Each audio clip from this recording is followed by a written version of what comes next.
Hello hello hello, કેમ છો બધા? મજામાં ને? હું ગુજરાતી છું, તો હું તમને આજ શીખવાડીશ ડુંગળીનું શાક જે મારા ભાઈ દ્વારા બનાવવામાં આવ્યું હતું. તો સૌથી પહેલાં એમને તવી લીધી છે, તવીમાં તેલ લીધું છે, જીરું એન્ડ રાઈ લીધું છે. ઓકે, એના પછી એમને લીધું છે ડુંગળી, આખી ડુંગળી અડધી કટ કરીને નાખી છે.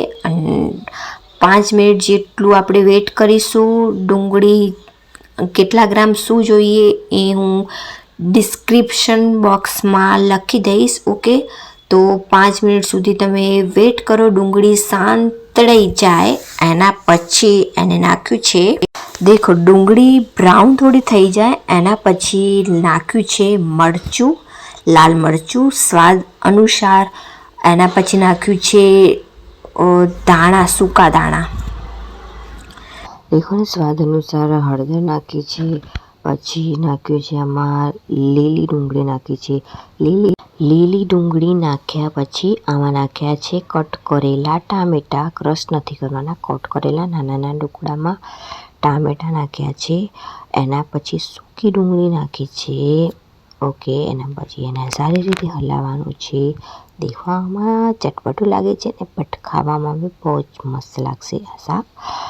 5 મિનિટ પછી હલાવીને થોડું પાણી, અડધા ગ્લાસથી બી થોડું પાણી એડ કરવાનું છે આની અંદર. પછી સારી રીતે હલાવી દેવાનું છે. પછી મેં નાખ્યું છે આમાં આદુની પેસ્ટ નાખી છે. પછી ફરીથી સારી રીતે હલાવી દેવાનું. એના પછી મેં કટ કરેલા કાજુ અંદર નાખ્યા છે. તમે બદામ બી એડ કરી શકો, પિસ્તા બી એડ કરી શકો છો, તમારા પર ડિપેન્ડ છે. પણ મેં અહીંયા કાજુ કટ કરેલા નાખેલા છે. 5 મિનિટ પછી થોડું તેલ પાછું ઉપર આવી જાય પછી એને હલાવવાનું છે સારી રીતે. એના પછી લાસ્ટમાં હું શું કરીશ, મીઠું નાખીશ સ્વાદ અનુસાર. ઓકે, એના પછી હું નાખીશ ગોળ જો આવે છે એ ગોળને થોડા ક્રશ કરીને એની અંદર નાખીશ. એટલે શાક કેવું થશે, ચટપટું લાગશે, તીખું બી લાગશે, મીઠું બી લાગશે. એના પછી મેં નાખ્યું છે માખણ એડ કર્યું છે. બટર યુઝ કરી શકો છો, બટર મલાઈ બી યુઝ કરી શકો છો, તમારા પર ડિપેન્ડ છે. સારી રીતે હલાવી દેવાનું છે.